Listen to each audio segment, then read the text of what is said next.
오후에 우리들에게 주신 말씀 우리 같이 찾겠습니다. 구약성경 시편 49편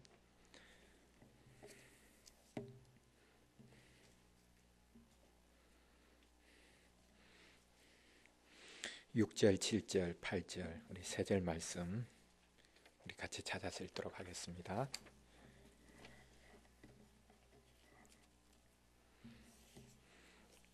시편 49편 6절, 7절, 8절 말씀 우리 같이 읽겠습니다.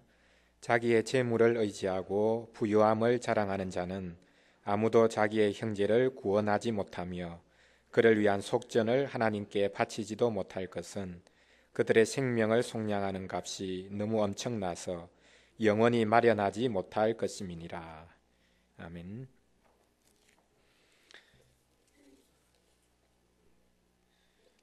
여기 7절 말씀에 보면 속전이라는 단어가 등장하고 있습니다.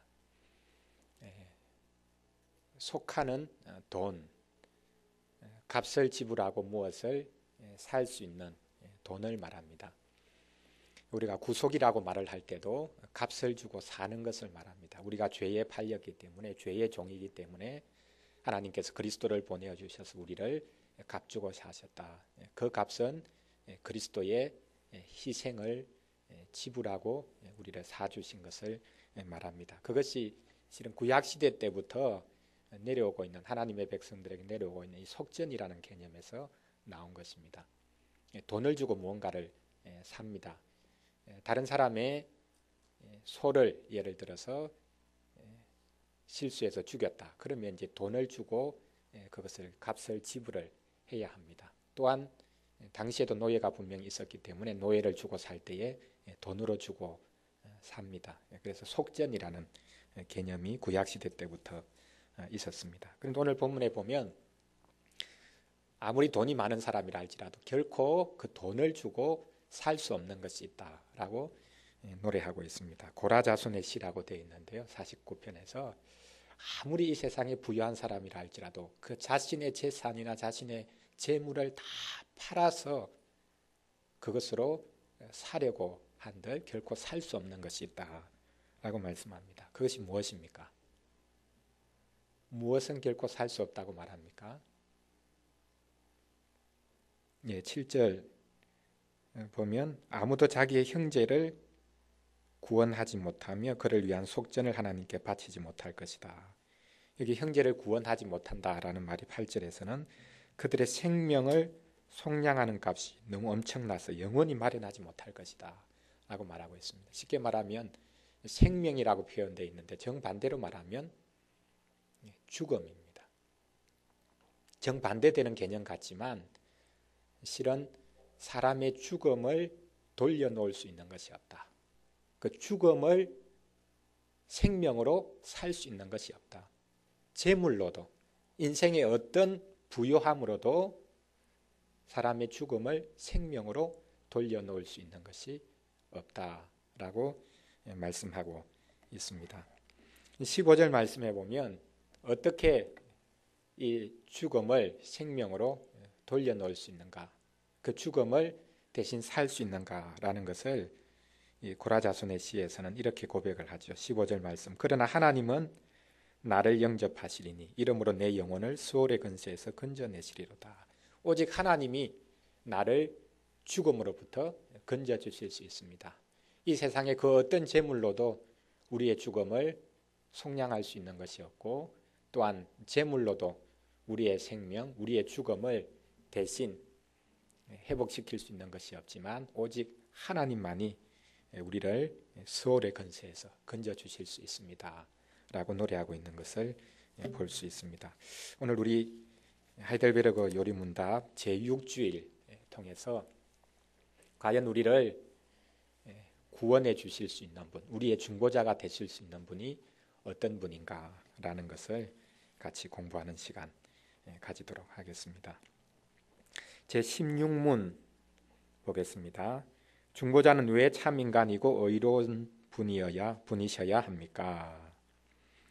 먼저 중보자가 제5주일을 통해서 우리가 배웠듯이 우리가 스스로의 죄를 씻을 수가 없고 또한 다른 피조물이 우리를 대신해서 하나님 앞에 설 수 있도록 만들어 줄 수 없기 때문에 우리를 중보해 줄 분, 또 우리를 구원해 줄 분은 참 인간이어야 되고 동시에 참 하나님이셔야 된다라고 그렇게 해설을 했습니다. 그렇다면 왜 참 인간이어야 되고 참 하나님이어야 되는가라는 것을 16문, 17문에서 질문을 하고 답을 합니다. 그리고는 18문에서 이 두 가지를 요약을 해서 누가 참 하나님이며 동시에 참 인간이고 의로우신 중보자인가 라는 질문을 하고 답을 합니다. 그리고 19문에 가서는 어떻게 그분을 알 수 있는가, 어디에서 그런 중보자, 그런 구원자에 대한 지식을 알 수 있는가라는 질문을 하고 답을 하고 있습니다. 우리 16문, 17문 통해서 과연 왜 우리의 중보자 또 우리의 구원자가 참 인간이고 동시에 참 하나님이셔야 되는가라는 질문과 답에 대한 내용을 우리 살펴보도록 하겠습니다. 먼저 16문인데요. 중보자는 왜 참 인간이고 의로운 분이셔야 합니까? 질문합니다. 우리 답 같이 읽겠습니다. 하나님의 의는 죄지은 인간이 죄값 치르기를 요구하나 누구든지 죄인인 사람으로서는 다른 사람을 위해 값을 치를 수 없기 때문입니다. 하나님의 의가 요구하는 것이 무엇입니까? 죄지은 죄인은 그 죄값을 반드시 치러야 한다라는 것이죠. 다른 사람이 대신해서 치를 수 있는 것이 아니라 죄지은 그 사람은 그 사람 자신이 그 죄값을 치러야 된다. 범죄한 그 죄인은 죽는다. 죽음의 형벌. 그것을 마땅히 치러야 한다라는 것입니다. 그래서 하나님의 의 그리고 인간의 불의, 그것이 우리에게 분명하게 나타나는 것은 사람이 하나님의 의를 만족하게 하지 못했기 때문에 사람은 자신의 죄값을 스스로 치러야 한다. 그래서 우리의 중보자는 사람이 자기의 죄값을 치러야 되듯이 바로 참 사람이어야 된다. 참 사람이란 의미는 뭐 진실한 사람 그런 의미가 아닙니다. 여기서 말을 하는 참 사람이란 것은 사람, 바로 그 사람 자신을 의미합니다. 사람 비슷한 존재가 아니라 바로 사람 자신이어야 한다라는 것입니다.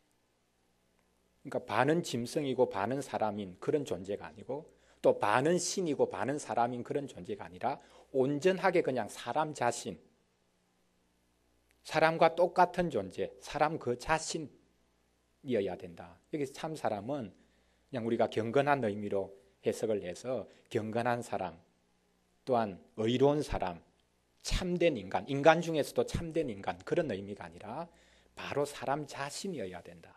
사람과 비슷하게 생긴 어떤 존재가 아니라 사람 자신, 우리의 중보자는 실은 바로 사람 자신이어야 된다라고 그렇게 말하고 있는 것을 볼 수 있습니다. 그리고 참 사람일 뿐만 아니라 한 가지 더 제시하는 조건이 있죠. 그 사람은 의로운 분이어야 한다. 그래서 질문에 말하지 않습니까? 중보자는 왜 참 사람이고 의로운 분이셔야 합니까? 두 가지 이야기를 하죠. 사람이기는 사람인데 참된 사람, 사람과 비슷한 존재가 아니라 바로 그 사람 자신이어야 되고, 두 번째는 의로운 분이어야 된다. 사람이기는 사람이되 의로운 사람이어야 된다. 왜 의로운 사람이어야 됩니까? 그것을 답에서 해설하기를 누구든지 죄인인 사람으로서는 다른 사람을 위해 값을 치를 수 없기 때문입니다. 네. 자기가 죄인인데 다른 사람의 죄를 치루어 줄 수가 없지요. 그래서 자신이 의로운 사람이어야만이 다른 사람의 죄를 치루어 주든지 말든지 할 수 있다.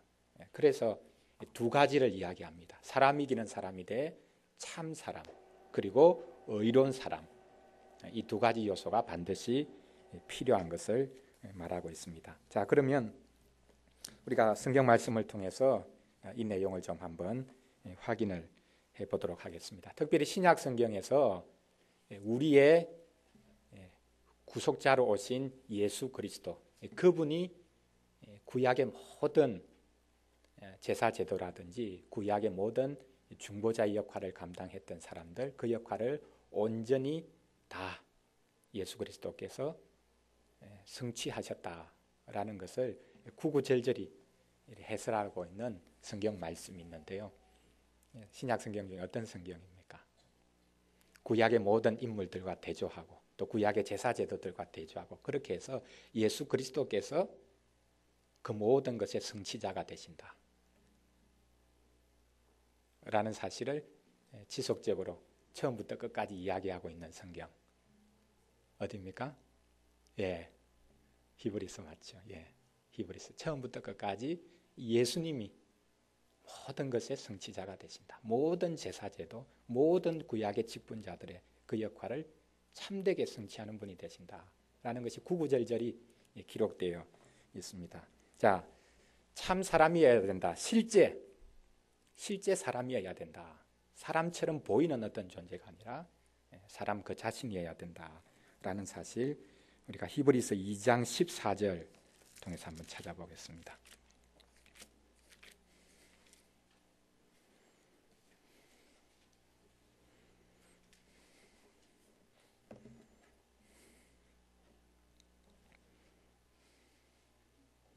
히브리서 2장 14절 355페이지입니다. 신약성경 같이 읽겠습니다. 자녀들은 혈과 육에 속하였음에 그도 또한 같은 모양으로 혈과 육을 함께 지니심은 죽음을 통하여 죽음의 세력을 잡은 자 곧 마귀를 멸하시며. 아멘. 예, 자녀들은 혈과 육에 속했다. 그러니까 우리가 혈과 육에 속했다. 육체적인 존재다라는 것을 말하죠. 그래서 그분도 또한 같은 모양으로 혈과 육을 함께 지니셨다. 하나님께서 우리의 중보자로 보내주신 예수 그리스도, 그분도 우리와 똑같은 혈과 육을 가진 사람이다. 우리와 모든 면에서 같은 실제 사람이셨다. 사람 비슷하게 생긴 존재가 아니라 사람이셨다. 예수님을 헛개비로 보면 안 됩니다. 예수님은 우리와 똑같은 사람이셨습니다. 물론 하나님이셨죠. 그러나 사람이셨습니다. 모든 면에서, 죄는 없으셨지만 모든 면에서 우리와 같은 분이셨습니다. 속된 말로 표현하면 먹고 마시고 배설하고 하는 그런 똑같은 우리와 모든 면에서 성정이 같고 혈과 육에 속한 사람으로 하나님께서 보내주셨다. 신약시대 많은 이단들이 일어납니다. 그 이단들은 처음에는 예수님이 누구신가라는 것 때문에 일어나죠. 예수님이 어떤 분인가라는 것에 대해서 많은 사람들이 혼란스러워합니다. 우리가 사도신경 해설을 통해서도 알게 되겠지만 예수 그리스도라는 고백이 그냥 쉽게 나온 것이 아닙니다. 예수님이 그리스도다라는 초대교회의 고백, 이것이 더 요약이 되어져서 예수님을 부를 때 예수 그리스도라는 고백이 생겨나기 시작합니다. 초대교회 때 많은 이단들이 예수님과 그리스도를 나누기 시작합니다. 예수와 그리스도는 다른 존재라는 것이죠. 어떤 극단적인 두 가지 사상이 일어났느냐 하면 예수님은 원래 그냥 사람에 불과하다. 그런데 그가 하나님의 뜻을 잘 알아서 그리스도로 입양이 되었다. 입양설이라는 것이 있습니다. 그 다음에 정반대로 생각하기를 예수라는 존재는 실제 인간이 아니라 그리스도였다. 그러니까 사람의 모양 비슷하게 나타났지만 실제 사람이 아니라 신적인 존재다. 그리스도였다. 그렇게 주장하는 사상, 정반대로 그것을 하나는 양자설이라고 말하고 두 번째 것은 이제 가연설이라고 부릅니다. 사람 비슷하게 나타났지만 실제 우리 사람과는 전혀 다른 분이었다. 하나는 오직 인간이었다고 이야기하고 하나는 오직 그리스도였다고 이야기하고 이 두 가지가 철저하게 나누어진 그런 생각을 가졌습니다. 그런데 우리는 예수님이 실제 사람이셨다.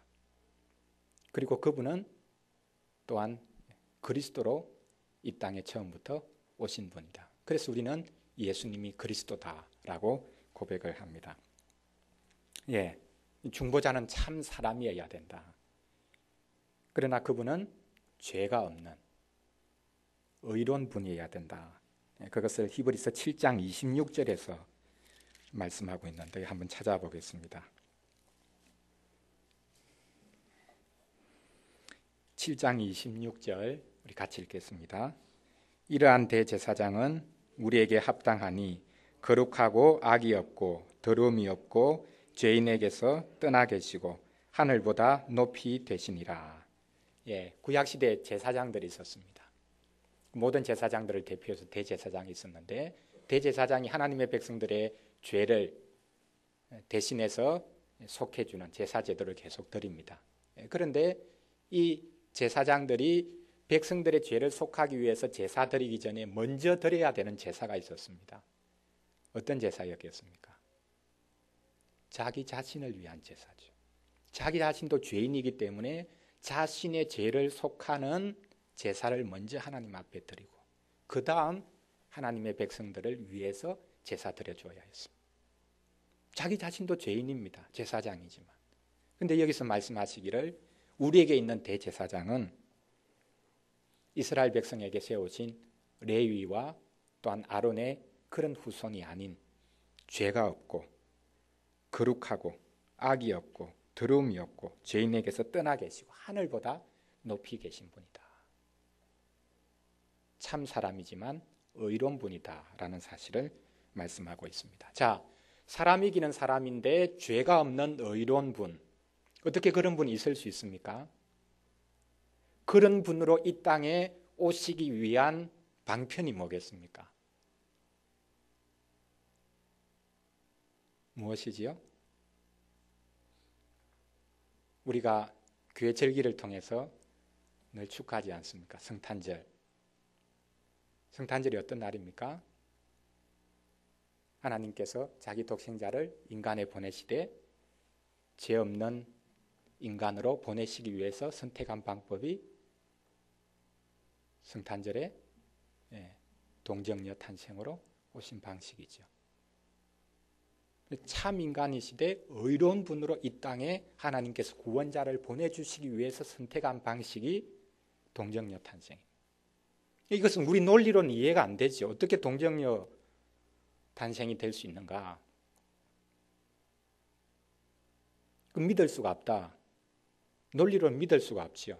그러나 하나님께서 참 사람으로 그러나 의로우신 분으로 이 땅에 우리의 구원자를 보내주시기 위해서 이 방법이 아니고서는 의로운 분으로 오실 수 없기 때문에 남자와 여자의 성적인 결합으로 이 땅에 태어나는 모든 인생은 죄인으로 태어나기 때문에 죄가 없는 분으로 이 땅에 보내주시기 위해서 성령으로 마리아의 몸에 잉태하시고 태어나신 분. 그래서 우리는 성탄절을 축하합니다. 우리의 논리로는 인간의 논리로는 그것을 받을 수 없지만 하나님이 구원을 이루시기 위해서 선택하신 그 길이기 때문에 우리는 믿음으로 이 사실을 받을 수 있고 찬양할 수 있게 되는 것이죠. 그 다음 두 번째, 중보자는 왜 동시에 참 사람이지만 참 사람이고 의로운 분이지만 동시에 참 하나님이셔야 하는가, 그것을 묻습니다. 우리 답을 같이 한번 읽겠습니다. 그의 신성의 능력으로 하나님의 진노의 짐을 그의 인성에 짊어지시며 또한 의와 생명을 획득하여 우리에게 돌려주시기 위함입니다. 중보자는 참 인간이고 의로운 분이어야 됨과 동시에 왜 참 하나님이셔야 한다고 말을 할 수 있는가?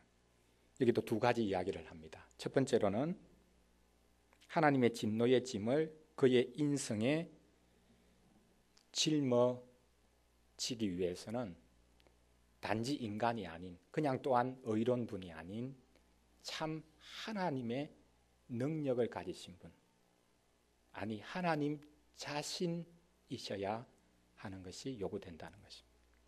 자, 우리의 죄에 대해서 하나님의 형벌은 무엇이라고 말했습니까? 우리의 몸과 영혼에 영원한 형벌을 요구한다. 그렇게 요리문답에서 해설했죠. 우리의 죄는 아무리 사소한 죄라 할지라도 하나님 그분의 위엄을 대항한 죄이기 때문에 우리가 죄에 대해서 받을 형벌은 우리의 몸뿐만 아니라 우리의 영혼이 영원히 형벌받을 것을 요구한다. 그런데 이 형벌을 인간의 능력으로서는 아무리 또한 의로운 존재라고 한들 혼자서 몸과 영혼의 영원한 형벌을 다 짊어질 수는 없는 것입니다. 그래서 여기서 그의 신성의 능력으로 하나님의 진노의 짐을 그의 인생에 온전히 짊어지기 위해서 그 구원자는 참 하나님이셔야 된다. 하나님 바로 그분이셔야 된다. 그분만이 영원한 형벌을 짊어질 수 있지 인간의 힘으로서는 결코 이 형벌을 짊어질 수가 없다라고 분명히 못 받고 있습니다.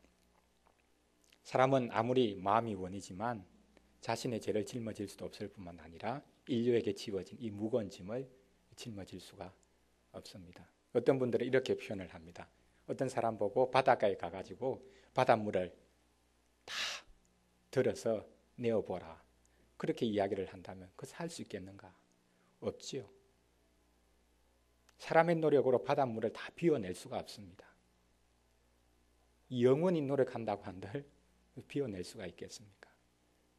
사람이 하나님의 그 공의의 요구, 몸과 마음의 영혼의 영원한 형벌이 요구되어져 있는데 그것을 짊어질 수 있는 인생이 어디에 있겠는가? 그래서 오직 신성의 능력으로만 이것을 대신 짊어질 수 있다라고 말합니다. 그 다음 두 번째로 또한 의와 생명을 획득하여 우리에게 돌려주시기 위함입니다. 이렇게 다른 사람의 짐을 대신해서 몸과 영혼의 영원한 형벌을 짊어졌다고 한들 그것을 돌려주어서 의와 생명을 획득해서 사람들의 것으로 실제로 유지될 수 있도록 해주는 그 은혜를 또한 나누어 주지 않고서는 실제 구원이 이루어질 수가 없다는 것입니다. 누가 죄를 대신 짊어져 주었습니다. 그것을 실제 인정하고 받고 자기 것으로 계속해서 확인하고 그 은혜 가운데 머무를 수 있도록 만들어주는 그 역사가 있어야 된다라는 것입니다.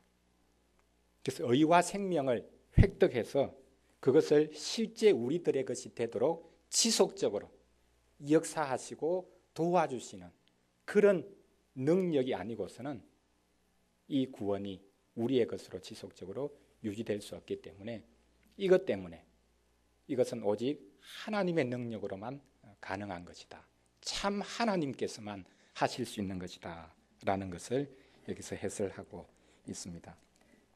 예, 우리 다시 한번 성경을 찾아보도록 하겠습니다. 돌아가서 우리 고린도 후서 5장 21절로 한번 돌아가 보겠습니다.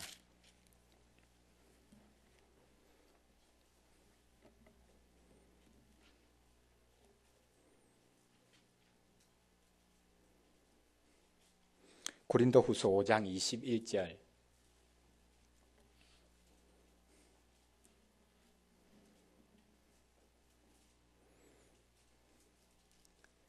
예, 우리 같이 읽겠습니다. 하나님이 죄를 알지도 못하신 이를 우리를 대신하여 죄로 삼으신 것은 우리로 하여금 그 안에서 하나님의 의가 되게 하려 하심이라. 예, 죄를 전혀 알지 못하시는 그분으로 우리를 대신해서 죄로 삼으셨다. 그것은 우리가 하나님의 의를 이루기 위한 것이다. 우리에게는 아무런 의가 없고 하나님의 그 의를 이룰 수 있는 그런 자격이 없는데 하나님께서 예수 그리스도를 죄를 알지 못하신 분, 그분에게 우리의 모든 죄를 짊어지게 해주셔서 그분이 우리 대신해서 죄가 되셔서 죄의 짐을 짊어지셔서 이제 우리가 하나님 앞에 하나님의 의로심 앞에 설 수 있는 그런 자리에 세우셨다라고 말씀하고 있습니다. 우리를 대신해서 하나님께서 그리스도를 죄로 삼으셨다. 우리의 모든 죄의 짐이 오직 그분 한 분에게 짊어지도록 해주셨다라고 고린도후서에서 말씀하고 있습니다. 그 다음 히브리서 5장 8절 9절 한번 찾겠습니다.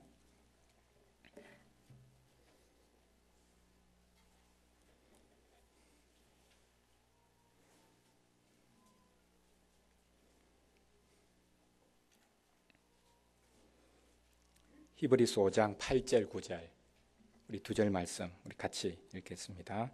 그가 아들이시면서도 받으신 고난으로 순종함을 배워서 온전하게 되셨은즉 자기에게 순종하는 모든 자에게 영원한 구원의 근원이 되시고, 하나님의 아들께서도 고난을 통해서 순종을 배웠다. 그 인간적인 방식으로 표현하는 것이죠. 하나님이신 그분께서 이 땅에 오셨을 때는 하나님의 아들로 오셨습니다. 하나님의 아들이라는 의미는 아버지보다 못한 존재라는 의미가 아니라 아버지의 모든 것을 계시하신다는 의미에서 하나님의 아들입니다. 아들은 아버지를 있는 그대로 계시하는 존재입니다. 이것이 히브리적인 이해 방식입니다. 아들은 아버지를 대신할 뿐만 아니라 아버지의 모든 것을 드러내는 존재입니다.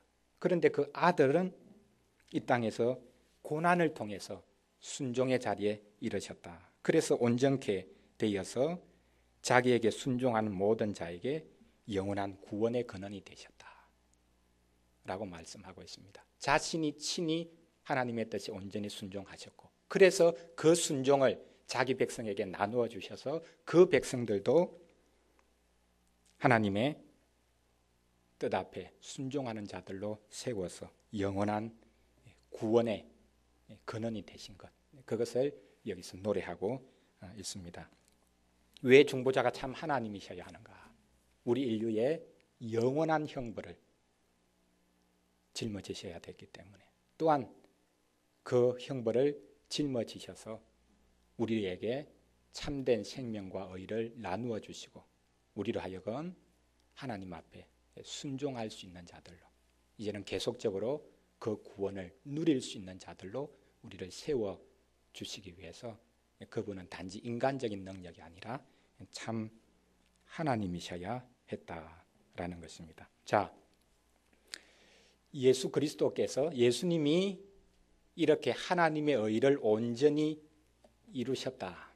하나님께서 당신의 의가 이제는 충족되어지고 만족되어졌다라고 선언하신 그 역사적인 구체적인 사건이 무엇입니까? 자, 아까 하나님께서 참 인간으로 의로우신 분으로 구원자를 보내주신 방식이 동정녀 탄생이라고 했습니다. 그런데 그분께서 하나님의 뜻을, 우리의 모든 죄의 형벌을 짊어지셨다라는 것을 하나님께서 공적으로 인정하시고 받으신 사건이 무엇입니까? 부활이죠. 그 부활은 그냥 역사적인 사건일 뿐만 아니라 하나님께서 그리스도가 행하신 것을 인정하고 받으신 사건입니다. 그런 의미에서 부활은 중요합니다. 하나님께서 그리스도의 십자가 사건을 죄인을 위한, 죄인의 모든 짐을 짊어지신 그런 사건임을 하나님께서 인정하고, 그것이 하나님의 의가 만족되었다라는 것을 공식적으로 하나님이 선언하신 사건이 예수 그리스도를 부활시키신 사건입니다. 그래서 동정녀 탄생과 부활, 역사적으로 일어난 이 사실이 우리에게 보내주신 구원자, 그분이 참 인간이시고 또한 참 하나님이시다라는 사실이 역사적으로 확정되어졌기 때문에 우리 기독교는 철저하게 막연한 구원을 추구하는 종교가 아니라 역사 속에 역사적인 사실 위에 서 있는 종교다라는 사실을 우리가 확인을 하게 됩니다. 자, 그러면 18문에서 이 두 가지를 요약을 하죠. 그러나 누가 참 하나님이시며 동시에 참 인간이고 의로우신 그 중보자입니까? 우리 답을 봅니다. 우리 주 예수 그리스도, 즉 하나님께로서 나와서 우리에게 지혜와 의로움과 거룩함과 구속함이 되신 분입니다. 한마디로 요약합니다. 참 인간이요, 참 하나님이신 그 중보자가 누군가? 우리 주 예수 그리스도입니다. 우리 주 예수 그리스도 외에 다른 중보자가 있을 수 없습니다. 스스로 중보자 노릇하는 이들이 많습니다. 자신이 모든 인류를 대신해서 죄를 씻어준다고 주장하는 이들이 있습니다. 자신이 하나님을 나타내 보여주는 자라고 주장하는 이들이 있습니다. 그러나 성경에서 한마디로 요약하는 것은 참 인간이요 참 사람이신 중보자, 하나님께서 우리의 구원을 위해서 보내주신 그 중보자는 오직 우리 주 예수 그리스도입니다. 이것이 우리의 믿음입니다. 여기서 이제 해설을 하기를 우리 주 예수 그리스도 그분은 하나님께로서 나와서 우리에게 지혜와 의로움과 거룩함과 구속함이 되신 분입니다. 라고 해설합니다. 자, 이것이 이제 성경 구절을 그대로 인용한 것인데요. 고린도전서 1장 이제 30절 말씀의 인용입니다. 이제 그대로 인용이 되어 있는 부분인데요. 우리 한번 찾아보겠습니다.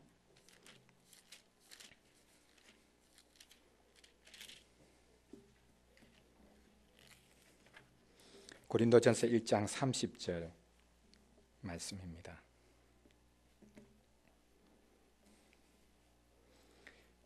같이 읽겠습니다. 너희는 하나님으로부터 나서 그리스도 예수 안에 있고 예수는 하나님으로부터 나와서 우리에게 지혜와 의로움과 거룩함과 구원함이 되셨으니 너희는 하나님으로부터 나와서 그리스도 예수 안에 있다. 그리고 예수님은 하나님으로부터 나와서 우리에게 지혜와 의로움과 거룩함과 구원함이 되셨다. 예, 여기서 이제 지혜와 그 뒤에 있는 의로움과 거룩함과 구원함, 이 관계를 우리가 생각을 해볼 수 있는데요. 예수님이 누구신가? 우리의 지혜가 되신다. 우리의 지혜이신 그 예수 그리스도 그분은 곧 우리의 의로움이 되시고 거룩함이 되시고 구원함이 되신다. 그런 말입니다. 지혜, 즉 그것은 의로움과 거룩함과 구속함이다 라고 우리가 해설을 할 수 있습니다. 여기 이제 문맥을 보면 고린도 교회에서 서로 지혜 있다고 하면서 교회가 이제 분파로 막 나뉘죠. 그런데 사도 바울이 말을 하고 있습니다. 인간의 모든 지혜를 하나님이 폐하셨다. 우리에게 참된 지혜가 되시는 분은 오직 예수 그리스도 그분이시다. 그분만이 우리의 의로움이 되신다. 인간적으로 아무리 자신을 자랑하고 자신의 능력을 내세운다고 한들 예수 그리스도 외에 우리의 의로움이 될 수 있는 분이 없다라고 말합니다. 그리고 더 나아가서 예수님만이 우리의 거룩함이 되신다. 인간적으로 내가 거룩해져서 뭔가 하나님 앞에 잘 보이려고 하고 다른 사람보다 앞서가려고 하지만 그러나 결국은 예수 그리스도 그분만이 우리의 거룩이 되신다. 그리고 마지막으로 그분만이 우리의 참된 구속이 되신다. 우리를 죄로부터 사주시고 우리를 하나님께 온전히 드리고 바칠 수 있도록 만들어주시는 분은 그분이시다. 그래서 그리스도 그분은 우리의 지혜가 되신다. 그 지혜라는 것의 속성을 세 가지로 여기 의로움, 거룩함, 구원함으로 표현하고 있는 것을 볼 수 있습니다. 오직 예수 그리스도 안에 있을 때에 우리가 참된 지혜를 누릴 수 있고 그 지혜가 우리에게 구체적으로 드러나는 의로움, 거룩함, 구속함 그 가운데 우리가 설 수 있음을 말하고 있습니다. 이제 19문에서 요약을 하면서 이 사실을 어떻게 우리가 알 수 있는가, 어디에서 알 수 있는가라는 질문을 합니다. 우리 답을 같이 읽겠습니다. 거룩한 복음에서 압니다. 하나님께서는 이 복음을 처음에 나그네에서 친히 계시하셨고 후에는 족장들과 선지자들을 통해 선포하셨으며 또한 율법의 제사들과 다른 의식들로서 예표하셨고 마지막에는 그의 독생자를 통해 완성하셨습니다.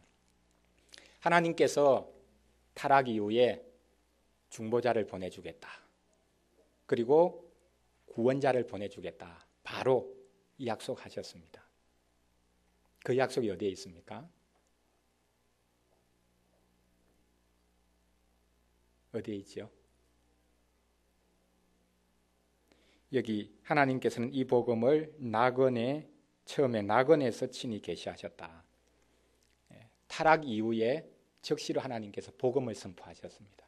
복음이란 것은 우리는 신약 시대, 구약은 다 율법뿐이고 신약은 복음 시대다 그렇게 말을 하지만 아닙니다. 타락 이후에 타락한 순간 그 다음 바로 하나님이 나타나셔서 복음을 선포하셨습니다.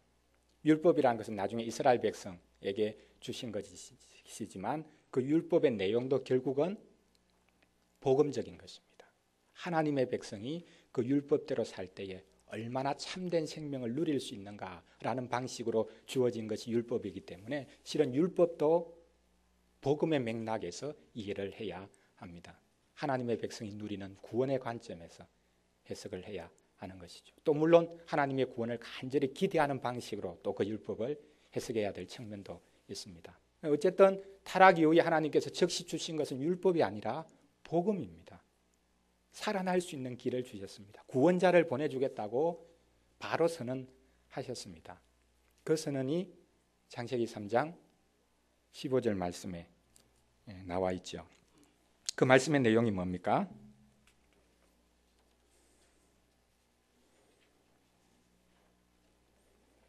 하나님께서 타락한 다음에 나타나셔서 왜 먹었냐 하와에게 먼저 물으시고 그 다음에 아담에게 물으시고 뱀이 그랬습니다. 그렇게 하니까 나중에 이제 뱀에게 나타나셔서 이제 저주를 선언하시죠. 뱀에게. 그리고 뱀에게 저주를 선언하시고 난 다음 바로 하나님께서 복음을 선언하십니다. 그 복음의 내용이 뭡니까?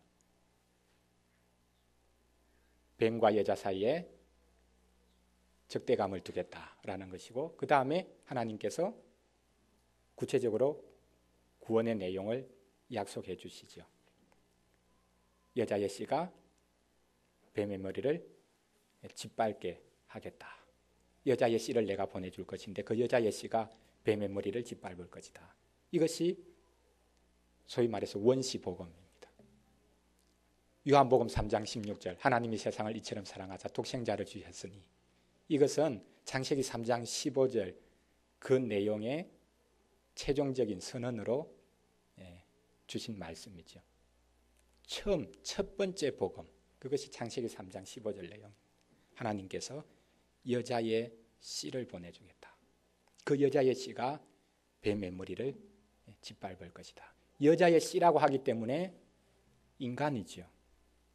여자의 태에서 태어날 한 아들, 그 아들이 구원자가 될 것이다. 인간으로 옵니다. 그러나 뱀의 머리를 짓밟을 것입니다. 인간보다 나은 분, 사탄의 머리를 짓밟을 사람, 하나님의 능력을 가진 분, 하나님이셔야 합니다. 그러니까 창세기 3장 15절에 이미 하나님께서 보내주실 구원자가 어떤 방식으로 이 땅에 올 것인가라는 것이 선명하게 밑그림이 깔리죠. 참 인간으로 보내주겠다. 그러나 하나님의 능력을 가진 분으로, 신성을 가진 분으로 하나님 그분과 같은 분을 보내줄 것이다 라고 이미 약속하고 있는 것을 볼 수 있습니다. 구약의 모든 내용들이 바로 이 창세기 3장 15절의 이 복음 위에 서 있습니다. 그래서 여기 말을 하고 있는 족장들, 아브라함과 이삭과 야곱의 역사, 하나님께서 그들을 통해서 이루신 역사가 무엇입니까? 그들을 약속의 땅에 두시고 그들을 통해서 복을 주겠다. 그들이 먼저 하나님의 구원을 누려야 되는데 그 구원도 창세기 3장 15절 하나님께서 보내주신 그 구원자를 기대하는 그 믿음 위에 서 있습니다. 그리고 선지자들을 통해서 이제는 더 명확하게 하나님께서 이미 약속하셨던 이 구원자가 어떤 방식으로 오실 것인가 라는 것을 구체적으로 이렇게 예언하는 내용들이 나타나죠. 그리고 더 나아가서 우리는 특별히 율법과 제사제도들 또 여러 가지 의식들을 통해서 하나님께서 보내주실 구원자 그분의 역할을 예표 미리 보여주셨죠. 우리의 죄를 참으로 씻어주실 분, 우리를 위해서 온전히 순종하실 분. 율법과 제사제도는 이 두 가지로 해석을 할 수 있을 것 같습니다. 율법은 하나님의 뜻이죠. 물론 율법 안에 제사제도가 있기는 하지만 하나님의 모든 뜻에 순종할 수 있는 인생이 있는가? 없다는 것입니다. 우리를 대신해서 순종해야 될 분이 오셔야 된다. 그것을 기대하도록 주신 것이 율법이죠. 제사제도는 그 율법을 어겼을 때에 죄를 구하는 것 아닙니다. 그 제사제도마저도 그것 자체가 죄를 씻어주는 것이 아니라 동물이 대신해서 죽지 않습니까? 참된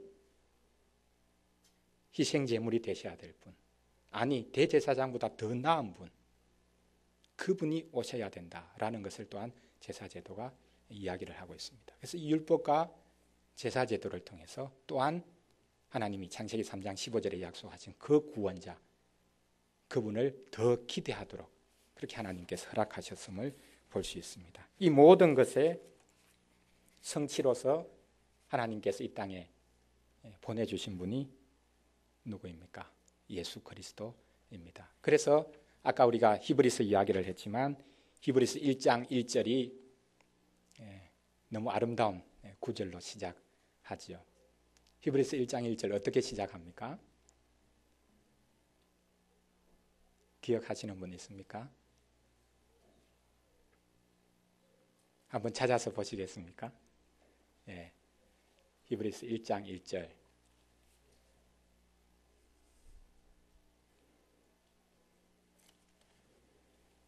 뭐라고 말씀합니까?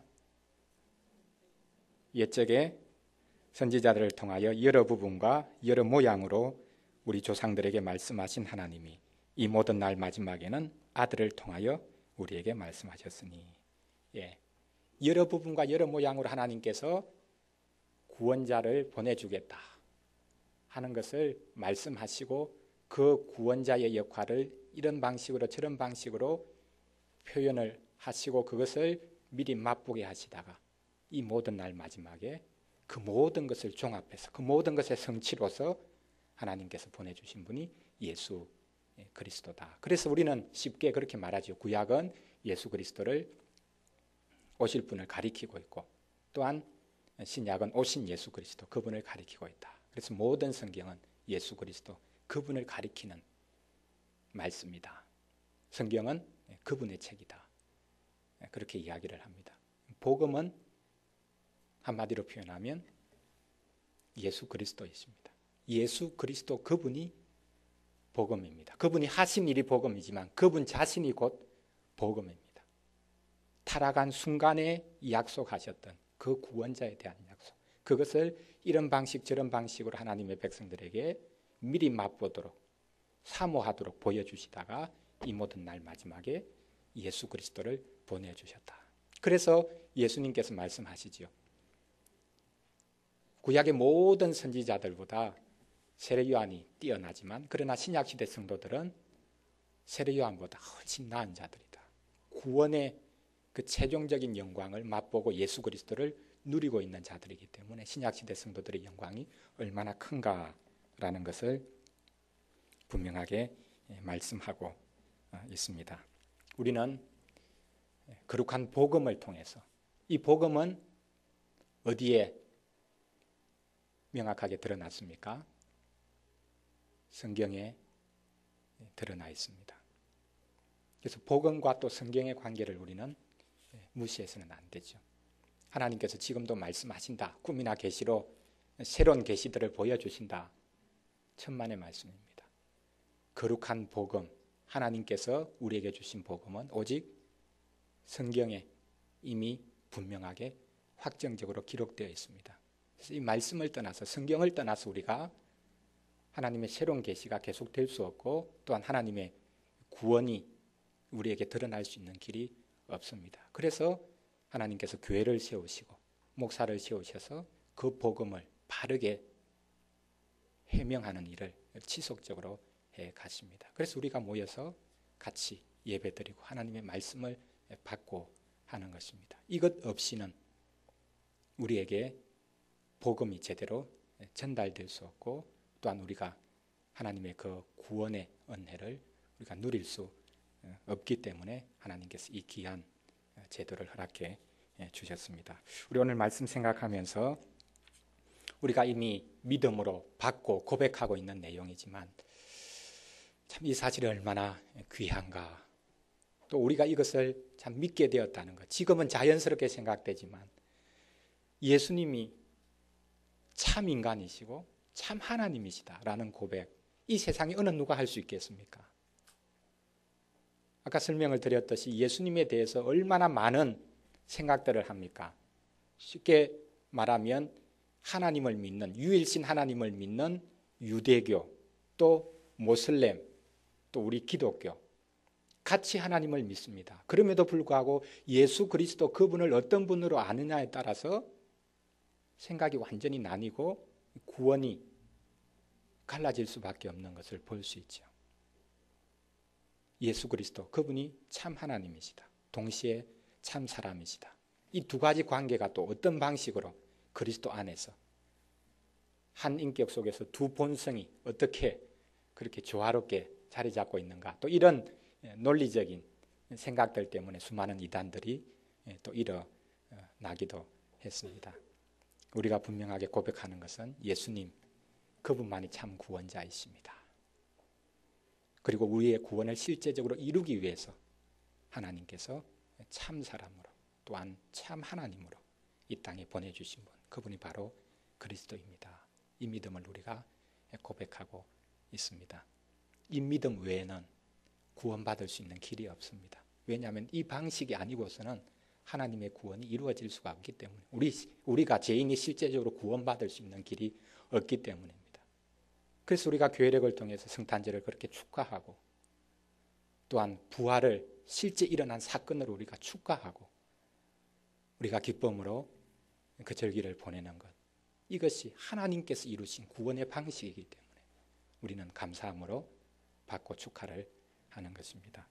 참 인간 또 참 하나님으로 보내주신 우리의 중보자 또한 구원자 예수 그리스도, 그분을 우리가 평생 더 깊이 알아가고 그분이 베푸신 그 구원을 더 온전히 누릴 수 있는 그런 자리에 우리 모두가 서야 될 것입니다. 같이 잠시 기도 드리면 좋겠습니다.